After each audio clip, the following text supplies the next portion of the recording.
Hello friends, welcome back to Amul hobbies. இன்றைக்கி நம்ம என்ன ரெசிபி பார்க்க போகிறோம் அப்படின்னு பார்த்தீங்கன்னா, இஃப்தார் ஸ்பெஷல் சூப்பரான ஒரு ஸ்நாக்ஸ் ரெசிபி. அதுவும் பேக்கரி ஸ்டைலில் முட்டை பப்ஸ் எப்படி செய்யலாம் அப்படிங்கிறது தான் டீட்டெயில்டாக இந்த வீடியோவில் பார்க்க போகிறோம். முட்டை பப்ஸ் செய்கிறது அப்படிங்கிறது ரொம்ப ரொம்ப சுலபமான விஷயம். அதே மாதிரி பேக்கரியில் கிடைக்கிற அதே டேஸ்ட்லேயே இருக்கும். இன்னொன்று, இதுக்கு நம்ம அவன்லாம் எதுவுமே பயன்படுத்த போகிறது கிடையாது. வீட்டில் இருக்கிற பாத்திரத்தை வச்சு ரொம்ப சுலபமாக செய்யலாம். எப்படிங்கிறத பார்க்கலாமா? வாங்க வீடியோக்குள்ளே போய் பார்த்து தெரிஞ்சுக்கலாம். அதுக்கு முன்னாடி சேனலை சப்ஸ்கிரைப் பண்ணிக்கோங்க. முதல்ல இதுக்கு முட்டை வேக வச்சுக்கணும். அதுக்கு ஒரு பாத்திரத்தில் தண்ணி சூடு பண்ணியிருக்கேன். தண்ணி லேசாக கொதிக்க ஆரம்பிச்சதுக்கப்புறம் 2 முட்டை சேர்த்துட்டு கொஞ்சமாக கல் உப்பு இல்லைன்னா தூள் உப்பு சேர்த்து ஒரு 10 நிமிஷம் நல்லா வேக வச்சு எடுத்துக்கலாம். அதுக்கப்புறம் இந்த முட்டை பப்ஸுக்கு நம்ம மேல் மாவு ரெடி பண்ணணும். ஒரு மிக்சிங் பவுலில் 2 கப் அளவுக்கு மைதா மாவு சேர்த்துக்கிறேன். மைதா மாவுக்கு பதிலாக நீங்கள் கோதுமை மாவும் பயன்படுத்திக்கலாம். மாவுக்கு தேவையான அளவுக்கு உப்பு சேர்த்துட்டு கொஞ்சம் கொஞ்சமாக தண்ணி ஊற்றி நல்லா கெட்டியான ஒரு சப்பாத்தி மாவு பதத்துக்கு பிசைஞ்சுக்கணும். மைதா மாவு சாதாரணமாகவே நல்ல லூஸாக இருக்கும். ஸோ தண்ணியை பார்த்து கவனமாக சேர்த்துட்டு இந்த பதத்துக்கு மாவை நல்லா பிசைஞ்சிக்கோங்க. மாவு காஞ்சி போகாமல் இருக்க மேலே கொஞ்சமாக எண்ணெய் தடவிட்டு மறுபடியும் நல்லா பிசைஞ்சு சரியாக ஒரு 15 நிமிஷத்துக்கு மாவு அப்படியே ஊற வச்சிடலாம். அதுக்குள்ளே நம்ம உள்ளே வைக்கிற ஸ்டஃபிங் ரெடி பண்ணிக்கலாம். கடாயில் ஒரு 2 ஸ்பூன் எண்ணெய் சேர்த்துட்டு எண்ணெய் காஞ்சதுக்கப்புறம் 1/2 ஸ்பூன் பெருஞ்சீரகம், ஒரு பெரிய வெங்காயம் நீளமாக அந்த மாதிரி கட் பண்ணி சேர்த்துக்கோங்க. கொஞ்சம் கருவேப்பிலை சேர்த்துட்டு வெங்காயத்தை நல்லா வதக்கிக்கணும். வெங்காயம் இந்த மாதிரி நல்ல கண்ணாடி பதம் வந்ததுக்கப்புறம் ஒரு 1/2 ஸ்பூன் இஞ்சி பூண்டு பேஸ்ட், ஒரு தக்காளி சேர்த்துட்டு நல்லா வதக்கிக்கோங்க. தக்காளி நல்லா குழஞ்சி வதங்கி வரட்டும். தக்காளி கொஞ்சம் நல்லா குழஞ்சி வதங்கி வந்ததுக்கப்புறம் 1/2 ஸ்பூன் மஞ்சள் தூள், 1 ஸ்பூன் மிளகாய் தூள், 1 ஸ்பூன் தனியாத்தூள், 3/4 ஸ்பூன் கரம் மசாலா தூள், 3/4 ஸ்பூன் கறி மசாலா தூள் இல்லைனா பிரியாணி மசாலா இல்லைனா சிக்கன் மசாலா எது வேணாலும் சேர்த்துக்கலாம்.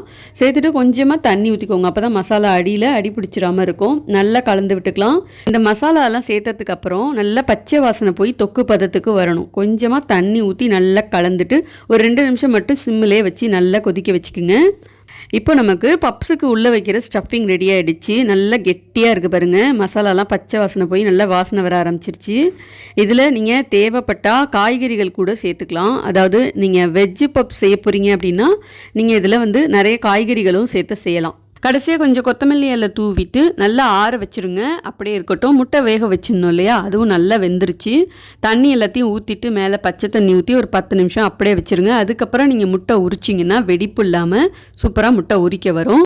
இந்த பப்ஸு செய்கிறதுக்கு 100 கிராம் வெண்ணெய் எடுத்திருக்கேன். நீங்கள் ஃப்ரிட்ஜில் வச்சுருந்தீங்கன்னா ஒரு அரை மணி நேரம் முன்னாடியே எடுத்து வெளியில் வச்சுருங்க. அப்போ தான் நல்லா இந்த மாதிரி சாஃப்டாக வரும்.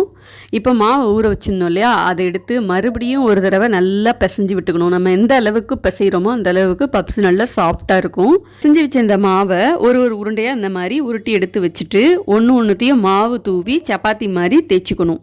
எல்லா மாவையும் இதே மாதிரி நல்லா மாவு தூவிட்டு தேய்ச்சி எடுத்துக்கலாம். இப்போ பார்த்தீங்கன்னா மொத்தமாக எனக்கு இந்த மாவில் 5 உருண்டை எடுத்து வச்சுருந்தோம் இல்லையா, அது எல்லாத்தையுமே இதே மாதிரி மாவு தூவி சப்பாத்தி மாதிரி தேய்ச்சி எடுத்துட்டு ஒரு சப்பாத்திலையும் வெண்ணெய் நல்லா இந்த அளவுக்கு தடவிட்டு அதுக்கும் மேலே மாவு தூவிட்டு அதுக்கும் மேலே அடுத்த சப்பாத்தி மாவை வச்சிடணும்.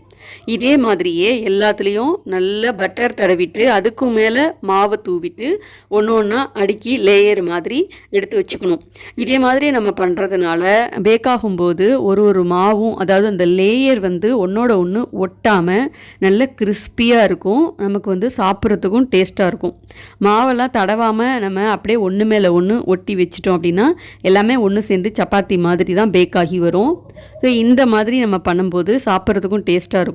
நமக்கு ஒன்று லேயராகவும் கிடைக்கும். 5 சப்பாத்தியுமே வெண்ணெய் மாவு தூவி மடிச்சுட்டு அதுக்கப்புறம் நான் மடிக்கிற மாதிரி மடிச்சுக்கோங்க. அதாவது ஆப்போசிட் டைரக்ஷனில் மடிச்சுக்கோங்க. ஒரு தடவை மடிக்கும் போதும் வெண்ணெயும் மாவும் சேர்த்து நல்லா இந்த மாதிரி தடவிட்டு அதுக்கப்புறமா மடிக்கணும். ஏன்னா ஒரு மடிப்பும் ஒன்றோட ஒன்று ஒட்டிடுச்சு அப்படின்னா எல்லாமே ஒன்று சேர்ந்து அப்படியே மொத்தமாக பேக்காகி வந்துடும். அது கிறிஸ்பியாக இருக்காது. இப்போ நமக்கு மாவு ரெடி ஆகிடுச்சு பாருங்கள். இந்த மாவை அப்படியே ஒரு ஜிப்லாக் கவர்லையோ இல்லை ஒரு ஏர்டைட் கண்டெய்னர்லையோ போட்டு ஃப்ரீசரில் வச்சு நீங்கள் 6 மாதம் வரைக்கும் ஸ்டோர் பண்ணலாம். எப்போ வேணாலும் பப்ஸ் செஞ்சுக்கலாம். ஒரு தடவையும் பப்ஸு செய்யறதுக்கு இந்த மாதிரி மாவை பிசைஞ்சு ஊற வைக்கணும் அப்படிங்கிற அவசியம் கிடையாது. ஒரு நாள் மட்டும் நீங்கள் மாவை இந்த மாதிரி பிசைஞ்சிட்டு ஃப்ரீசரில் ஸ்டோர் பண்ணி வச்சுக்கலாம். இப்போ இது ஒரு 5 நிமிஷம் மட்டும் அப்படியே இருக்கட்டும். அதுக்குள்ளார ஒரு ப்ரெஷர் பேன் சூடு பண்ணியிருக்கேன். இதில் தான் நம்ம இன்றைக்கி பப்ஸை பேக் பண்ண போகிறோம். இப்போ ஒரு 5 நிமிஷம் கழித்து மாவை மறுபடியும் மாவு தூவி நல்லா பிசைஞ்சிக்கோங்க. மாவு பிசையணும், ஊற வைக்கணும், மசாலா ரெடி பண்ணணும், இதெல்லாம் செய்யறதுக்கெலாம் எனக்கு நேரம் இல்லை, நான் கடையிலே வாங்கி சாப்பிட்டுக்கிறேன் அப்படின்னு நீங்கள் நினைக்கலாம். ஆனால் நம்மளே வீட்டில் பார்த்து பார்த்து செய்கிற ஒரு திருப்தி கடையில் சாப்பிட்றதுல நிச்சயமாக கிடைக்காது. நம்ம ஒரு நாள் போய் கடையில் வாங்கி சாப்பிட்றோம் அப்படின்னா அதையே நம்ம வீட்டில் செஞ்சு சாப்பிட்ற ஒரு சந்தோஷம் நிச்சயமாக கடையில் போய் சாப்பிட்றதுல கிடைக்காது. நீங்கள் ட்ரை பண்ணி பாருங்கள். அப்புறம் நீங்கள் வீட்டில் தான் செஞ்சு சாப்பிடணும் அப்படின்னு நினைப்பீங்க. மாவு தேய்ச்சதுக்கு அப்புறம் இதில் பாதி போர்ஷன் மாவை நான் ஃப்ரீசரில் எடுத்து வச்சுட்டு நாளைக்கு செய்யலாம் அப்படிங்கிறதுனால பாதி எடுத்துட்டேன். நீங்கள் மொத்தமாகவே செய்ய போகிறீங்க அப்படின்னா இதே மாதிரி நல்லா மாவு தூவி மடித்து நல்லா மறுபடியும் தேய்ச்சிட்டு அதுக்கப்புறம் நீங்கள் பப்ஸு ஷீட்டு எந்த ஷேப்பில் வேணுமோ உங்களுக்கு கட் பண்ணிக்கலாம். நம்ம எந்த அளவுக்கு மடித்து மாவை நல்லா தேய்க்கிறோமோ அந்த அளவுக்கு நிறைய லேயர்ஸும் கிடைக்கும். மாவை மறுபடியும் நல்லா மாவு தூவி தேய்ச்சிட்டு ஓரத்தில் இந்த மாதிரி ஸ்கொயர் ஷேப்பில் கட் பண்ணி எடுத்துக்கோங்க. அப்போ தான் நமக்கு கரெக்டாக கட் பண்ணுறதுக்கு சரியாக இருக்கும். இந்த மாதிரி பீஸாக கட் பண்ணிக்கோங்க பப் ஷீட்டுக்கு. எனக்கு பார்த்திங்கன்னா ஒரு பீஸ் நல்லா மெல்லிஸாக இருந்தனால 2 பீஸாக வச்சுட்டு கொஞ்சமாக மாவு தூவி லேசாக தேய்ச்சி எடுத்துக்கிட்டேன். இப்போ தேய்ச்சி எடுத்த மாவில் நம்ம வெங்காய மசாலா ரெடி பண்ணியிருந்தோம் இல்லையா, அதை வச்சுட்டு அடுத்தது முட்டையை பாதியாக கட் பண்ணியிருக்கேன். முழுசாக வச்சிங்கன்னா உங்களுக்கு மடிக்கிறதுக்கு கஷ்டமாக இருக்கும். அதனால் இதே மாதிரி பாதியாகவே வச்சுக்கோங்க. வச்சுட்டு ஓரத்துலலாம் லேசாக தண்ணி தொட்டு இந்த மாதிரி நல்லா மடித்து விட்டுட்டிங்கன்னா வெளியில் வராமல் இருக்கும்.